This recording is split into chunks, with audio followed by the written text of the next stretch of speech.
आज के इस एक्सप्लेनर में स्वागत है। आज हम एक ऐसी कमाल की स्ट्रैटेजी को डिकोड करने वाले हैं जो आमतौर पर हमारी नजरों के बिल्कुल सामने होती है, फिर भी हम उसे देख नहीं पाते। दरअसल हम बात कर रहे हैं मौन यानी साइलेंस की। सच कहूं तो साइलेंस सिर्फ चुप रहना नहीं है। आज हम अपने सोर्स मटेरियल के जरिए समझेंगे कि कैसे साइलेंस असल में कंट्रोल और पावर बनाए रखने का एक बेहद पावरफुल, ऑब्जेक्टिव और साइकोलॉजिकल टूल है। तो चलिए ह्यूमन बिहेवियर को समझने के इस बेहतरीन सफर की शुरुआत करते हैं। Okay, let's dive into this road map. इस स्ट्रैटेजिक ब्रेकडाउन में हम ईगो की कमजोरियों से लेकर नॉन इंटरवेंशन की मास्टरी तक जाएंगे। शुरुआत होगी द ट्रैप ऑफ नॉइज से, फिर हम देखेंगे मास्टरिंग इंटरनल रिस्ट्रेंट, उसके बाद controlling external perception, then the psychological mirror और आखिर में the art of non intervention. ये एक स्टेप बाय स्टेप प्रोसेस होने वाला है। अब इन दो बिल्कुल अलग तरह के माइंडसेट्स को कंपेयर करके देखते हैं। एक तरफ है द पार्टिसिपेंट जो बस शोर का आदी है, इमोशनल है और छोटी छोटी बातों पर तुरंत रिएक्ट करता है, और ठीक इसके ऑपोजिट है द मैकियावेलियन ऑब्जर्वर जो बिल्कुल शांत, स्थिर और स्ट्रेटेजिक है। यहां सबसे बड़ा कैच ये है कि जब एक रिएक्टिव इंसान बिना सोचे समझे बोलकर अपनी कमजोरियां उजागर कर देता है, ठीक उसी वक्त एक शांत ऑब्जर्वर चुपचाप बैठकर आगे की स्ट्रैटेजी के लिए बहुत ही कीमती डेटा इकट्ठा कर रहा होता है। निकोलो मैकियावेली का ये हिस्टोरिक कोट एक तरह से हमारी इस पूरी स्ट्रैटेजी का बेस है। उनका मानना था कि असली कंट्रोल इसमें बिल्कुल नहीं है कि क्या कहा गया है, बल्कि असली पावर तो इसमें है कि क्या छुपा लिया गया है।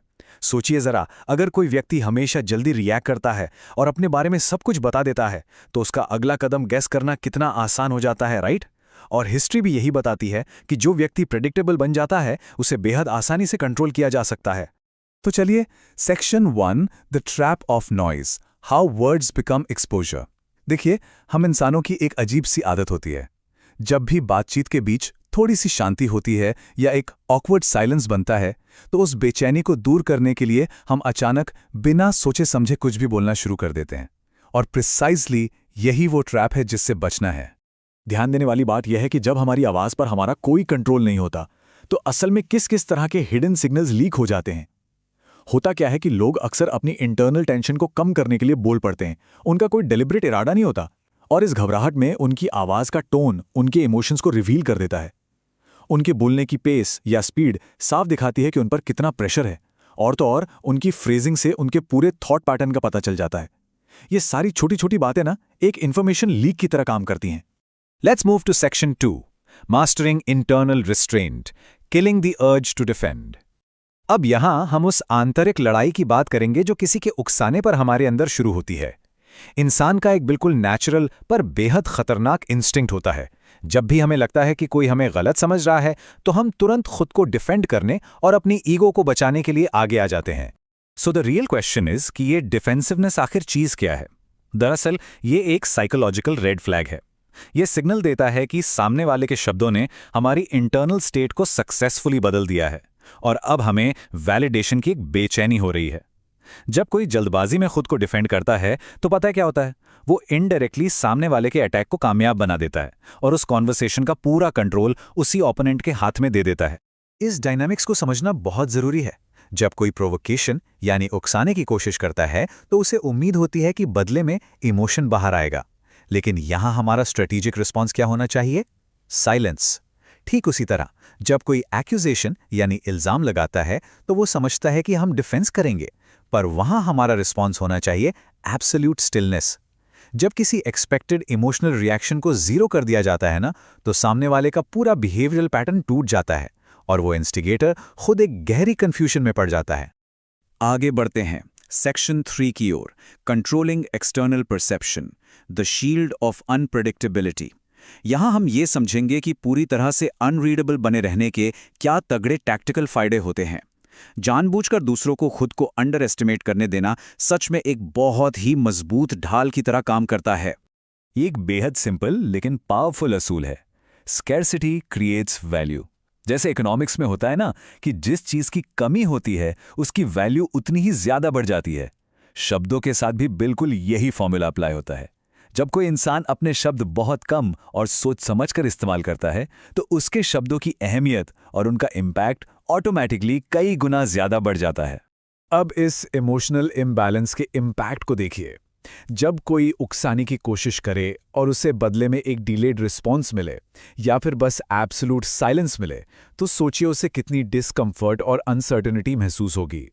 ये जो इम्बैलेंस है, ये अपोनेंट्स को मजबूर कर देता है कि वो खुद आगे बढ़कर क्लैरिटी ढूंढने। इस एक छोटी सी मूव से पूरा गेम रिवर्स हो जाता है। जो साइलेंस मेंटेन कर रहा था, अब वो परसूट का सेंटर बन जाता है और बाकी सब उसके पीछे भागते हैं। अब हम इस स्ट्रैटेजी के सबसे कमाल के ऑफेंसिव हिस्से पर आते हैं। Section 4, the psychological mirror, weaponising the quite. यहां हम देखेंगे कि कैसे साइलेंस एक्टिवली सामने वाले के प्लान्स को डिसमैंटल कर देता है। और सबसे मजेदार बात यह है कि इसमें आपको एक भी एग्रेसिव एक्शन नहीं लेना पड़ता। इस पूरे ब्रेकडाउन मैकेनिज्म की टाइमिंग बहुत जबरदस्त होती है। स्टेप 1, जैसे ही आप चुप रहते हैं, एक अजीब सी टेंशन क्रिएट होती है।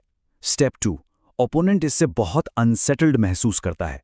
स्टेप 3, अब उस ऑकवर्डनेस और बेचैनी से बचने के लिए वो ओवर एक्सप्लेन करने लगता है, अपनी बातों को बड़ा चढ़ाकर बोलने लगता है। और फाइनली स्टेप 4, इसी ओवर एक्सप्लेनिंग में उनके असली और हिडन मोटिव्स बाहर आ जाते हैं। कॉन्वर्सेशन में बस एक खाली स्पेस देने भर से दूसरे लोग कैसे अपने ही ट्रैप में फंस जाते हैं, ये प्रोसेस उसको बिल्कुल क्लियरली दिखाता है।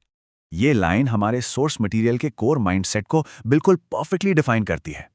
I don't react, I don't explain, I observe, and while they talk, I win. ये बताता है कि अपने ओपोनेंट की गलतियों को अपने फायदे के लिए यूज करने के लिए आखिर कैसी मानसिक शांति और स्थिरता चाहिए होती है। यहां मकसद किसी से बहस जीतना नहीं है, बल्कि अपना पूरा ध्यान ऑब्जर्वेशन पर रखना है।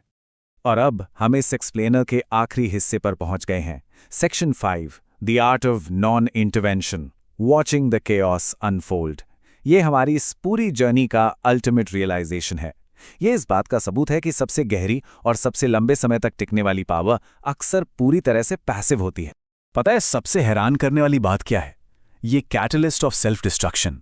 असल में लोग किसी बाहरी ताकत की वजह से फेल नहीं होते, बल्कि वो अपने ही अनमैनेज्ड इम्पल्सेस की वजह से तबाह होते हैं। जैसे अपनी ईगो के चक्कर में अंधा हो जाना, उस जल्दबाजी का होना जो उनके गिरने की स्पीड को बढ़ा देता है, और खुद को हर वक्त सही साबित करने की एक डेस्परेट जरूरत। दरअसल ये सब एक्सटर्नली ड्रिवन नहीं, बल्कि इंटरनली ड्रिवन मिस्टेक्स हैं जो किसी को भी खत्म करने के लिए काफ़ी हैं। इंटरवेंशन और ऑब्जर्वेशन के इस डिफरेंस को ज़रा ध्यान से समझिए। एक तरफ है उस केओस में कूद पड़ने का हमारा फ्लॉड इंस्टिंक्ट, जिससे कॉन्फ्लिक्ट और ज़्यादा बढ़ जाता है और हम बेवजह रिस्क में आ जाते हैं। वहीं दूसरी तरफ है एक मास्टरफुल स्ट्रेटेजिक चॉइस, बाहर खड़े रहकर सिर्फ ऑब्जर्वेशन करना। इस स्ट्रैटेजी से न सिर्फ ज़रूरी नॉलेज और तगड़ा लेवरेज मिलता है, बल्कि इंसान उस पूरी सिचुएशन में बिल्कुल सेफ और अनटच्ड रहता है।